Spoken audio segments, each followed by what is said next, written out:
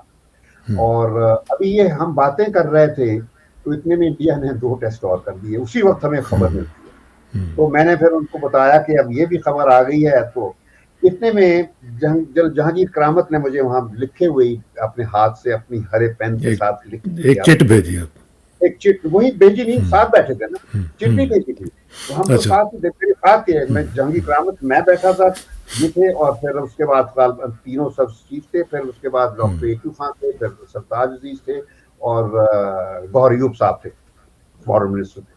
تو بہرحال انہوں نے وہ ہری پیاز کے دے دی, میں نے پڑھ لیا, تو میں نے ان کے سامنے ہی میں نے اس چٹ کو اپنی جیب میں ڈال دیا. اس پہ لکھا ہوا تھا کہ شمشاد یو کانٹ انڈرسٹینڈ کہ ہماری قیمت کتنی بھاری دینی پڑ جائے گی, ہم وی وونٹ سروائیو, یہ تھا. تو میں یہ جہانگیر کرامت صاحب کہہ رہے ہیں کہ ہمیں قیمت دینی پڑے گی, بہت بہت قیمت دینی پڑے گی. تو خیر میں نے وہ رکھ دیا, اور میں نے آئی کنٹینیو ٹو انسسٹ کہ سر ہمارے پاس اور آپشن کوئی نہیں ہے. میں نو اور نیور. ہاں نا, یعنی پرائم منسٹر سے میں نے پہلے بات کر لی ہوئی تھی, تو prime minister wanted to keep the جو ہوتا ہے نا ڈائلاگ, انگیجمنٹ جاری رکھنا چاہتے تھے. ٹھیک.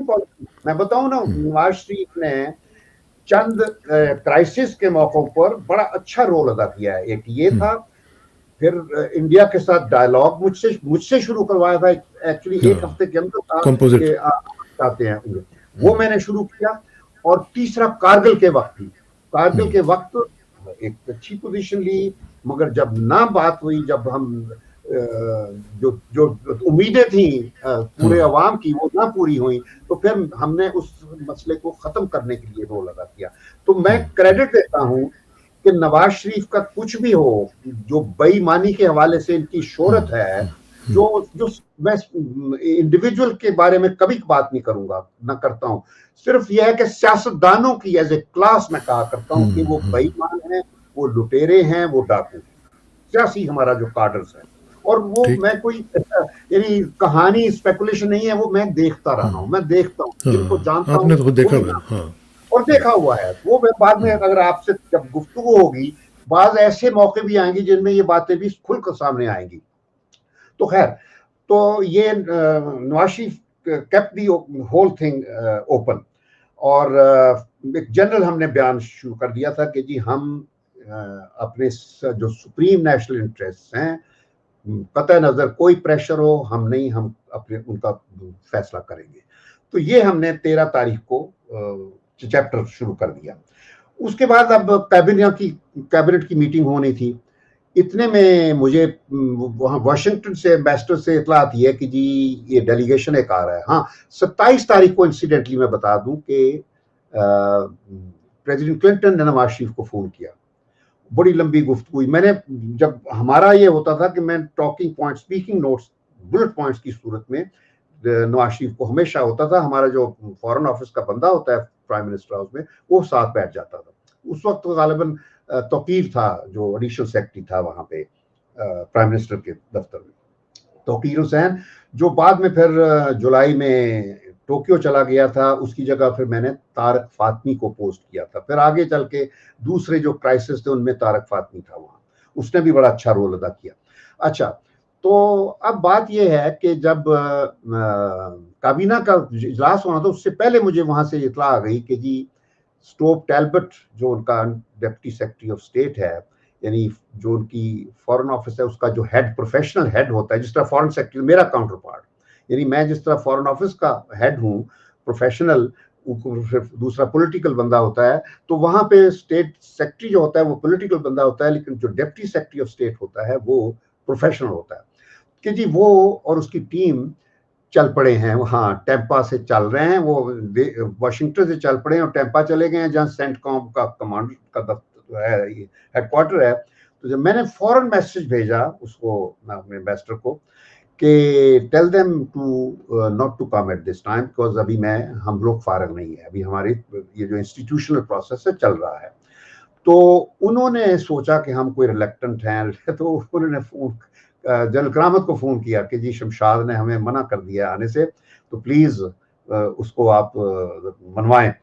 تو جہانگیر کرامت نے مجھ سے بات کی تو میں نے کہا کہ دیکھیں جنرل صاحب، ہم نے ابھی اپنی کاروائی جاری رکھی ہے، ابھی تو ڈی سی سی ختم ہوئی ہے، ابھی ہم نے کل یا پرسوں ہم کابینہ کی میٹنگ ہوگی، اگلے دن ہم نے رکھی تھی، تو پہلے ہمیں اپنی پوزیشن جو ہے وہ ڈیلینیٹ کر لینے دیں، پھر اس کے بعد ہم ان سے بات کریں گے. اس سے پہلے بات کرنے میں ہمیں کمزوری ہوگی، ہمیں اپنی پوزیشن کو ضرور پہلے کر لینا چاہیے. جنرل کرامت شروع سے میرے ساتھ متفق ہوتے تھے، میں بتا دوں آپ کو. اور یہ میں بتا دوں کہ کبھی بھی میرے اوپر کبھی فوج نے یہ نہیں کہا کہ تم یہ کرو یہ نہ کرو. یہ ہمارا رشتہ ہوتا تھا ایسا کہ جب آپ اکٹھے مل کے پاکستان کی ریاست کے لیے کام کر رہے ہوتے ہیں تو کوئی یہ نہیں ہوتا کہ کون دباؤ ڈال رہا ہے کون نہیں ڈال رہا، کوئی دباؤ نہیں ڈالتا. تو اب یہ دیکھیے امریکہ نے اس پہ دباؤ ڈالا، وہ مجھ سے بات کر رہا ہے کرامت، تو بات میں نے صحیح بات کی تو اس نے ایگری کیا. تو آگے چل کے بھی یہ کوئی اگست میں جب وہ امریکہ نے میسائل فائر کرنے تھے اسامہ بن لادن میں، اس وقت بھی یہ تھا ان کا جوزف رالسٹن نے آنا تھا وہاں سے. کرامت کو اس نے فون کیا کہ جی میں آپ کے شورز میں آیا ہوا ہوں تو I want to come and have lunch with you. تو یہ میں اگست کی بات کر رہا ہوں، یہ تو میں مئی کی ہم بات کر رہے ہیں نا نیوکلیئر، لیکن اگست میں یہ ہوتا ہے واقعہ، وہ پھر میں اس وقت تفصیل بتاؤں گا. اچھا اب جو بات میں کر رہا ہوں کہ یہ بات ہو گئی، میں نے کہا کہ جی میں امریکن وفد کو ایکسیپٹ نہیں کر سکتا 24 گھنٹے ڈیلے کے بغیر بس. اور کیونکہ میں نے آلریڈی فرینچ ڈیلیگیشن آ چکا تھا جو پہلے سے تھا اس ٹیسٹوں کے مسئلے سے پہلے سے، دے ور آلریڈی ان اسلام آباد. میں نے کہا میں نے ان سے بات چیت کرنی ہے، پھر بات ان امریکنوں کے ساتھ کروں گا. تو they had to accept, they had to delay their departure in Tampa. سارے وہاں بیٹھے رہے. پھر یہ اس میں جوزف زینی تھا جو ان کا سینٹ کام کمانڈر تھا، اسٹوپ ٹیلبرٹ تھا، رک انڈرفرڈ تھا، اور باقی 2-3 اور جو بروس رائڈل ٹائپ سیمین جو تھے ان کے چھوٹے لیول کے لوگ تھے، وہ سیکورٹی کے بروس رائڈل تھا، ایک اور تھا نیوکلیئر کا. تو خیر وہ وہاں ٹیمپا میں انتظار کرتے رہے. اگلے دن ہم نے کابینہ کی میٹنگ کی. کابینہ میں 95% وزیر دے ور اگینسٹ. 95%؟ اچھا. اب میں نام تو بتا دیں مجھے یاد نہیں ہے، لیکن شیخ رشید بھی خلاف تھا، اسحاق ڈار بھی خلاف تھا، سرتاج عزیز بھی خلاف تھا، سمجھ گئے. اب مجھے نام نہیں پتا، بی بی تھی جو اپنی خانم عابدہ وہ بھی خلاف تھی. تو بہر جو تھے، لیکن نواز شریف کو پتا تھا، نواز شریف کے ساتھ میری جب ایک انڈرسٹینڈنگ ہو گئی تھی، اور ہاں نواز شریف کا یہ تھا کہ he would understand the situation, gravity ہو، اس کو پاکستان کی سمجھ آ جاتی تھی. تو میں نے اس سے یہ پکا ہم نے طے کر لیا تھا کہ ہم نے میں نے کہا تھا کہ ہمیں اب اگر نہ کیا تو ہم ختم ہو جائیں گے، یہ کنونس کر دیا، اینڈ ہی ایگری. تو اس کے بعد نواز شریف نے یہ کیا تھا کہ وہ خاموش رہتا تھا، کسی میٹنگ میں بھی یہ نہیں بتاتا تھا کہ what does he want، وہ کیا سوچ رہے ہیں. ہاں اور وہ لوگوں کو سن رہا تھا کہ لیٹ them speak. اچھا، باہر دنیا میں پریشر تھا کہ جلدی کریں. یہ بڑی زبردست کہانی ہے، میں بتاتا ہوں، یعنی اس کی کوئی فلم بنے، سسپینس والی فلم بنے تو یہ بن سکتی ہے. تو وہ پھر کابینہ میں یہ تھا، مگر Nawaz Sharif knew how to handle the cabinet. جو کابینہ کا جو بیان تھا وہ ہم نے تیار کر کے رکھا ہوا تھا پہلے سے، ٹھیک ہے جی. اور نواز شریف نے ان سے پھر گفتگو کی، سب چپ ہو گئے، اور ہم نے وہ بیان ایشو کیا جو ہم نے ڈرافٹ کیا ہوا تھا. اس سے پہلے ہم نے ڈی سی کا بیان بھی ایشو کر دیا تھا.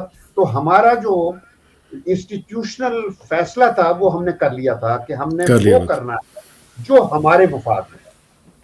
تو پھر اس کا جو مین کریڈٹ ہے، مین کریڈٹ آپ کس کو دیں گے؟ مین کریڈٹ نواز شریف صاحب کو دیں گے؟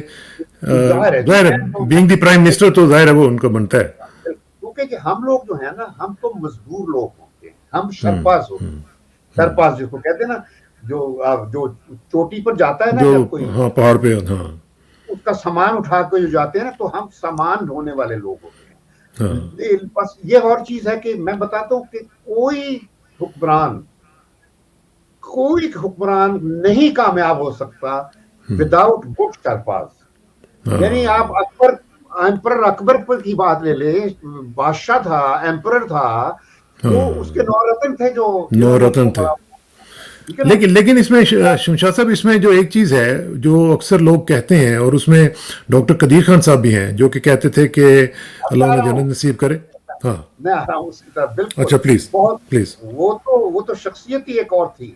اچھا، اس بارے میں تو میرے جو ہمارے تعلقات تھے فورن آفس کے، ڈاکٹر اے کیو خان اور پوری نیوکلیئر مشینری ہماری جو تھی، ان کے ساتھ ہمارا فورن رشتہ ہے بڑا پرانا. یہ تو 74-72 سے ہم لوگ تھے. میں جب پیرس میں تھا، میرا ان لوگوں کے ساتھ اس وقت سے ہے. پیرس میں جو ری پروسیسنگ پلانٹ لیا تھا ہم نے نیگوشیٹ کر کے، اس میں آئی واز انوالوڈ. تو اس میں وہ میرا پریڈیسیسر جو پیرس میں تھا، احمد کمال، بیچارے فوت ہو گئے، مجھے بڑا ہی افسوس ہوا. ہمارے کلیگ تھے، نیو یارک میں بھی ایمبیسڈر رہے میرے پریڈیسیسر. جی میں جانتا ہوں. تو وہ تھے پیرس میں. پھر وہ ان کو میں نے ریپلیس کیا تھا. صاحبزادہ یعقوب خان جب ایمبیسڈر بنے تو انہوں نے مجھے سینیگال سے وہاں مجھے بلا لیا تھا. تو دین آئی ورکڈ ود صاحبزادہ وہاں پیرس میں. دین ہی ٹوک می ٹو واشنگٹن. تو بڑا میرا اور یہ ان پیرس میں اور واشنگٹن میں نیوکلیئر کے حوالے سے ہمارا بڑی ڈائریکٹ انوالومنٹ رہتی تھی اے کیو خان کے ساتھ. اور ساری جو کچھ ان کے کاروائیاں، ہر چیز، وہ تو ایک کلاسیفائڈ چیزیں ہوتی ہیں، ظاہر ہے کہ وہ باتیں تو کی جا سکتی. لیکن میں تو اتنا کہوں گا کہ جو اس وقت ہم بات کر رہے تھے کہ ادھر امریکنوں کا پریشر تھا، وہ آ رہے تھے. کلنٹن نے آخری گفتگو 27 کو یہ کی تھی کہ نواز شریف کو بڑے پیار سے بات کر رہا تھا کلنٹن بھی، پرسنل لیول پہ بھی کر کے دیکھو کہ میں تمہیں ہیلپ کرنا چاہتا ہوں. یہ کہتا تھا. یہ جو لوگ کہتے ہیں نا کہ وہ 5 بلین آفر کیا، پیسے ویسے اس نے یہ کہا تھا کہ میں آپ لوگوں کی فائنینشیل ڈیفیکلٹی سمجھتا ہوں، یہ کہا تھا I'll help you. اور ہمیں انڈیکیٹ کر دیا گیا تھا کہ آپ کے F-16 جو ہم نے روکے ہوئے ہیں، ہم نے پیمنٹ کی ہوئی وہ بھی دے دیں گے. ہاں پہلے سے دیے ہوئے تھے. F-16 کھڑے ہوئے تھے کسی ریگستان میں، کھڑے کیونکہ ہماری نیوکلیئر ایکٹیویٹی کی وجہ سے. تو بہرحال یہ بھی ساتھ چل رہا تھا. تو ہاں، وہ بھی انڈیکیشن ہمیں پرائیویٹلی دے دی کہ آپ کو جہاز دے دیں گے آپ کے واپس. تو فوجی سروسز چیفز کے لیے تو بڑی اچھی، یعنی یہ موومنٹ ہو سکتی تھی. جو سودا کیا جا سکتا تھا، تو سودے کے تو پھر ویسے بھی پاکستانی ماہر ہیں. تو لیکن ساتھ ہی پھر امریکن جو ہیں وہ ہمیں صاف اوپنلی کہتے تھے you guys can sell your mothers. یہ امریکن کہا کرتے تھے ہمیں. تو بات کہ اس موقع پر ہم نے فیصلہ کر لیا تھا کہ کریں گے، لیکن میری خواہش کہ میں نے تجویز دی تھی کہ ابھی ہم نے we have to play it safe بس، ہاں اور ہاں ابھی ہم نے نہیں کہنا کہ ہم نے ٹیسٹ کرنا ہے. کرنا ہے تو ہاں پھر میں نے یہ 15 کو ختم ہوا مسئلہ، 15 کو امریکن ڈیلیگیشن آیا، میں نے ان سے پوری 3 گھنٹے کی ملاقات تھی، جس میں لڑائی بھی ہوئی آپس میں، یعنی ٹینشن بھی، ہم نے یہ آرگومنٹس کہا ہوئے کہ ہاں انڈیا کو نہیں روکا، اب تم ہمیں کیوں روکتے ہو؟ وہ کہتے تھے ہاں انڈیا گندا بچہ ہے، تم گندا بچہ نہ بنو. اور پھر یہ ہے کہ ہم سے برا کوئی نہیں ہوگا. یہ کلنٹن نے نواز شریف کو کہا کہ اگر تم نے ٹیسٹ کیے تو پھر ہم سے برا کوئی نہیں ہوگا. یہ آج کل تو کوئی دھمکی دی نہیں ہے کبھی امریکہ نے جتنی اس وقت ملی تھی. وی ہینڈلڈ سچویشن ڈپلومیٹکلی کیا، ہم نے کوئی لڑائی نہیں امریکہ سے لڑی، ہم نے ان کو وی کیپٹ دیم انگیجڈ، میں نے بتایا نا. اور ہم نے یہ کیا ہوا تھا کہ Nawaz Sharif also was available, جب بھی کلنٹن بات کرتا تھا 4 کالیں کی اس نے، ٹونی بلیئر نے 2 دفعہ کی. ہر میٹنگ کے وقت میرا بندہ بیٹھتا تھا ان کے ساتھ، مینج کرتا تھا ٹیلی فون کال، اور ہمارے لکھے ہوئے پوائنٹس تھے جو ہر میٹنگ میں استعمال ہو سکتے تھے، ہر چاہے وہ پلیئر ہو، وہ پاکستان کے مفادات کے حوالے سے بلٹ پوائنٹس تھے. تو ہم نے مینج کیا نواز شریف کو بڑے اچھے طریقے سے. اور اسی طرح جب بھی باہر بھی جاتے تھے، میں جہاز میں ان کی ٹریننگ کر دیتا تھا، ان کو پوائنٹس دیتا تھا، ملک وہ چلتا تھا. ملک اسی طرح چلتا ہے.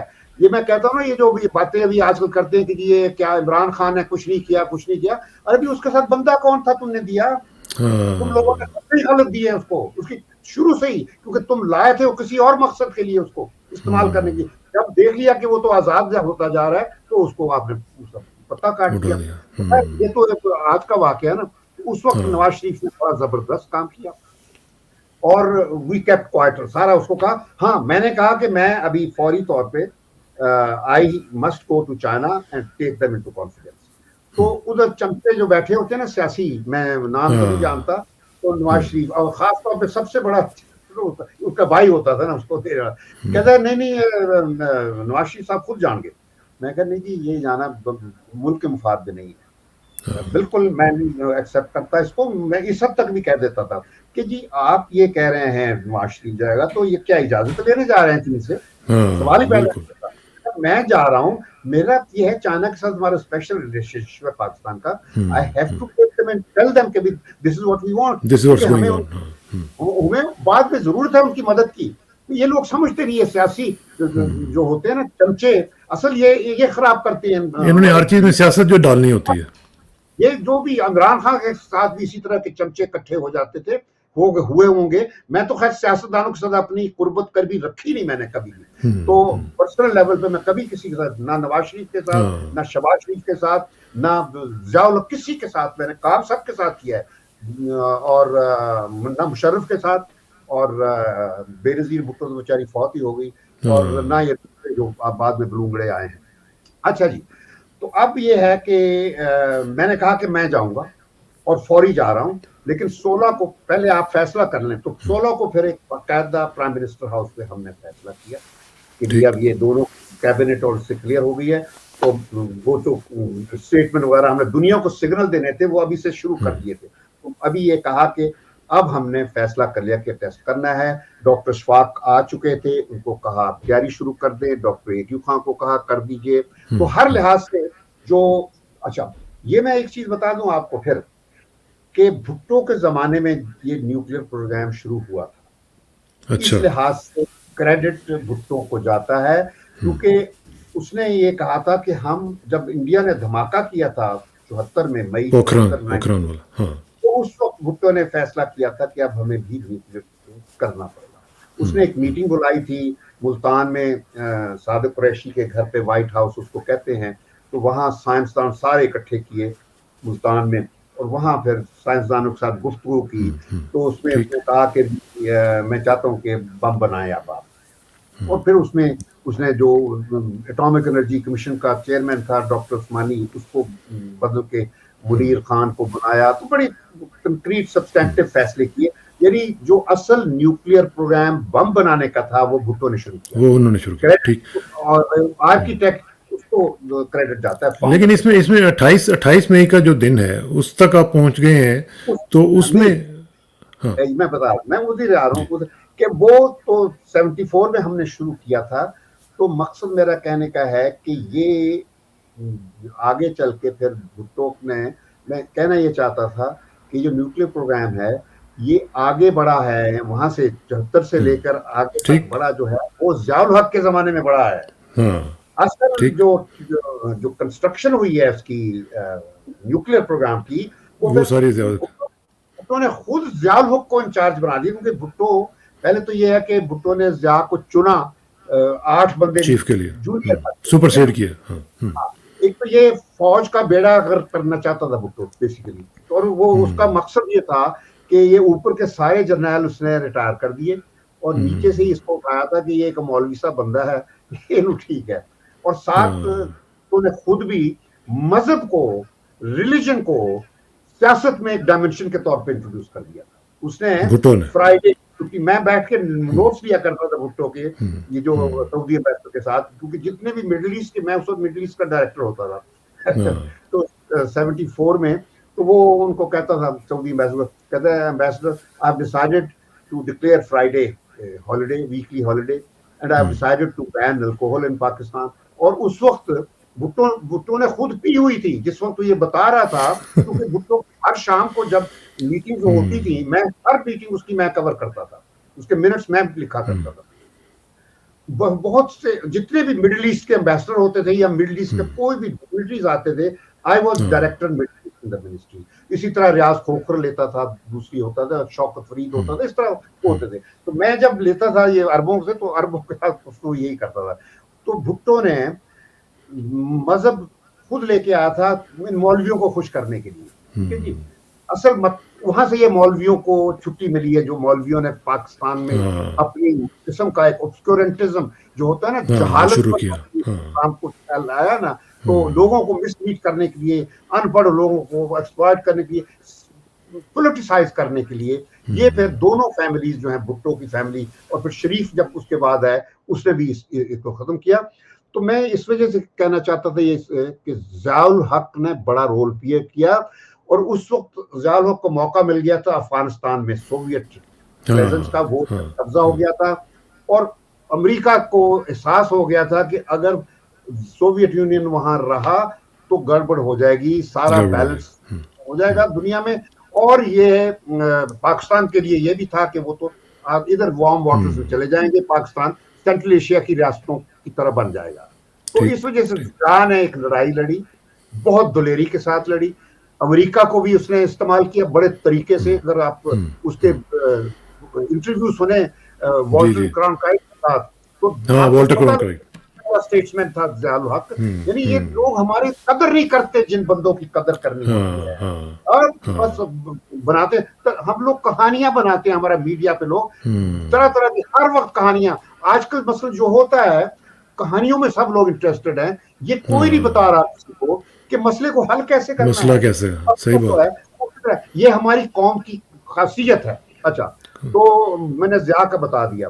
اب جب میں چائنا کا میں جب جا رہا ہوں، تو میرا وزٹ چائنا کا خفیہ تھا. جب میں جہاز پر چڑھا ہوں اسلام آباد میں، سب سے پہلے جو مجھے جہاز کے اندر سے جو بندہ ملتا ہے وہ جرنلسٹ تھا، سمجھ گئے.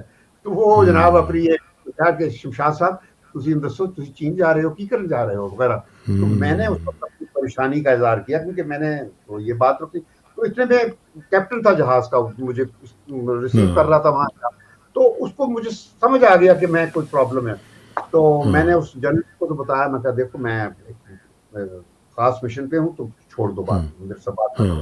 تو میں نے اس کو ایسے کر کے کیا، تو کیپٹن مجھے جلدی سے پکڑ کے اندر اپنی کاکپٹ پہ لے گیا. تو اس کے بعد وہ کہتا ہے سر تسی ایتھے ہی بیٹھو. میں سمجھ گیا تھا پوزیشن تے ہن اسی میں اسی میں بیٹھ کے چائنا گیا وہاں اس کے ساتھ کاکپٹ میں. اچھا، اب یہ اصل میں یہ ٹائم ہمارا کافی لمبا ہو گیا ہے، لیکن یہ ہے کہ میں چاہتا ہوں کہ تھوڑا سا اس کو آپ اگر وائنڈ اپ کر دیں تو پھر ہم نیکسٹ سٹنگ میں ہم اس کے اوپر مزید گفتگو کر لیں گے. بس یہ گفتگو نہیں ختم میں کر دیتا ہوں. چائنا سے آ کے ہم نے تیاری کی، اور 27 کو میں 17 کو گیا، 19 کو واپس آیا، اور 20 کو دوبارہ ہم نے وائنڈ اپ کر دی. اور 27 کو کلنٹن نے ٹیلی فون کال کی نواز شریف کو، اس نے کہا کہ سینکشنیں لگا دیں گے ہم. اس کے بعد 28 کی رات کا واقعہ اگلی میٹنگ میں طے کریں گے. وہ بہت بڑا واقعہ ہے, اس وجہ سے وہ کریں ٹیسٹ کرنے سے پہلے. لیکن ٹیسٹ ہم نے 28 کی صبح کو, ایسے تھا کہ آخری میٹنگ صبح کو جنرل کرامت نیشنل ڈیفنس کالج میں ہم گئے تھے پرائم منسٹر کو لے کے. رات جو واقعہ ہو چکا تھا وہ میں بعد میں کبھی سنا دوں گا, مگر اس واقعے کے بعد وہ تھا ایک کرائسس ہوا تھا, اور میں نے وہ دنیا کو جگا کے دنیا وہ کر دیا تھا, اور صبح تک مجھے ہر طرف سے بات کلیئر آ گئی تھی کہ کوئی ایسا خطرہ نہیں. جو ہمیں خطرہ تھا کہ انڈیا اور اسرائیل ہماری پر حملہ کریں گے, وہ اٹیک کر تو سکتے صبح ہیں. ہو گئی. تو نواز شریف کو میں ڈیفنس کالج لے گیا. وہاں پہ جب گیا تو وہاں جو کراؤڈ تھا ینگ افسروں کا جو این ٹی سی میں ہوتے تھے, انہوں نے شور ڈو اٹ ناؤ, یعنی دنیا سمجھ نہیں رہی تھی کیوں دل کرنا ہے. 16 دن ہو گئے تھے, یعنی یہ 28 دن. تو اس دن پھر یہ جب کافی کے لیے ہم اکٹھے ہوئے اس میٹنگ کے بعد, نواز شریف پسینے آئے ہوئے تھے اس کو, تو وہ میرے پاس آئے کہتے ہیں کہ چائے وائے نہیں پی رہے تھے, پانی پی رہے تھے. تو مجھے کہتے ہیں شاہ صاحب میرے نال آ جاؤ. تو یعنی میرے نال کے ان کی گاڑی میں بیٹھ کے, وہ جب بھی کرائسس ہوتا تھا, آئندہ بھی کئی ایسے واقع ہوں گے, پھر کہتے تھے آج تسی میرا, مجھے ڈرائیو کرنے کے لیے اپنی گاڑی میں بٹھا دیتے. اور ساتھ ہی کرامت کو کہا کہ جنرل صاحب تسی بھی آ جاؤ اپنی کار پہ. سو وہ اپنی کار پہ, میں ان کے ساتھ بیٹھ گیا. وہاں گئے, ان کے دفتر میں گئے, پرائم منسٹر کے اس طرف بیٹھے ہیں جنرل کرامت, اس طرف ہے سامنے, ادھر پرائم منسٹر بیٹھا سامنے. ٹھیک ہے جی, یہ میں آخری موقع دیتا ہوں. 28 تاریخ کی صبح کوئی یہ 11-12 بجے کا وقت ہوگا. تو بیٹھے, جنرل صاحب کی کرنا ہے, پنجابی چ گل ہو رہی نا اردو میں, جنرل صاحب کیا کرنا ہے.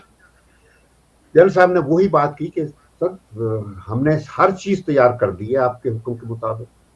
ٹھیک ہے جی, arrangements have been made, اور we will do whatever you decide. It's your decision, political decision ہے, and you have to make sure کہ بھی اس کی آفٹر افیکٹس کیا ہے, consequences وہ سارے آپ اسٹڈی کر لیں, تو آپ کی ذمہ داری, آپ فیصلہ کریں. یہ اس طرف اس کے بعد پھر جشم شاہ صاحب, میں نے کہا جی کہ there is no price for your independence and survival. Urdu میں نے کہا تھا سر آپ کی آزادی اور آپ کے وجود کی کوئی قیمت نہیں ہو سکتی, بس ایک طرح میں نے. تو پرائم منسٹر کا تھینک یو, بس دونوں کو ہمیں شکریہ ادا کیا. ہم اٹھ کے واپس چلے گئے. شام کو 3:16 پر ٹیسٹ ہو گئے, اور شام کو پھر 5 یا 6 بجے نواز شریف نے پریس کانفرنس دنیا کو ایڈریس کر کے بتا دیا کہ ٹرائمفٹ کہ ہم نے اسکور بیلنس کر دیا انڈیا کا. یعنی اسکور بیلنس ابھی نہیں کیا تھا, لیکن کہ ہم نے کر دیا ہے, بیلنس کر دیا تھا, سوری 5 کر دیا تھا نا ہم نے, تو ان سے کر دیا تھا, اسکور بیلنس کر دیا ہے. اور میں اپنے سائنسدانوں کو خراج عقیدت پیش کرتا ہوں. بڑی اچھی باتیں جو ہوتی ہیں وہ پھر تقریر مشاہدے اچھی لکھتی تھی, تو پرائم منسٹر نے تقریر کی, اور باقی میرا انٹریکشن میڈیا کے ساتھ ہے وہ پھر بعد میں آپ سے بات کریں گے انشاءاللہ اگلے پروگرام پہ. لیکن یہ واقعی یوم تکبیر ہماری تاریخ کا ایک منفرد واقعہ تھا, اور اس دن ہماری آزادی پر ایک پکی مہر لگ گئی تھی. آج قطع نظر اس کے کہ ہم اپنی آزادی کی خود پرواہ نہ کریں, ہم اپنے آپ کو بھیک مانگتے رہیں, کیونکہ اس وقت میں نے تو کبھی نہیں سوچا تھا کہ میرے یہ حکمران ہمیشہ بھکاری رہیں گے, اور میں نے کبھی نہیں سوچا تھا کہ ہم کبھی ہمیشہ کے لیے امریکہ کا خادم بن جائیں گے. تو ہم تھے اس وقت اسٹیج پہ, امریکہ کے خادم بنے تھے, بیکاز اس وقت جب آزاد ہوئے تھے ہمارے پاس کچھ تھا نہیں. اب ہم نے نیوکلیر طاقت لے لی تھی, تو اب تو کم از کم ان کو سوچنا چاہیے تھا. یعنی عرب ملک جب میں پھر اس کے بعد اس کو نواز شریف کو لے کے گیا تھا عرب ممالک میں سارے, اپنے سعودی عرب, you a E, Qatar, Kuwait, اور پھر لنڈن بھی گئے تھے ہم. وہاں بھی ہم نے پاکستانی کو ساتھ, کیونکہ اکنامک ہمیں ہیلپ چاہیے تھی, اور میں نے کہا تھا نواز شریف کو کہ ہمیں پاکستانیوں سے بڑی مدد ملے گی, اور اس سے ریلیز ایڈریس کروائی میں نے مختلف جگہوں پہ جا کے. تو پاکستانیوں نے کہا تھا فکر نہ کرو ہم دیں گے, لیکن بدقسمتی یہ ہے کہ نواز شریف کی کابینہ نے دوسرے دن تیسرے دن وہ جو فورن ریزروز میں بیٹھا اپنے دفتر میں دیکھ رہا تھا یہ خبر, مجھے پتا بھی نہیں تھا. اسی وقت میں نے فون کیا اٹھا کے نواز شریف کو کہ سر یہ میں کیا دیکھ رہا ہوں. کہتا کہ میں کہا جی یہ آپ نے فورن کرنسی اکاؤنٹس فریز کر دیے ہیں. کہتا ہاں. میں کہا جی یہ تو آپ نے تباہی بربادی ہو گئی ہے.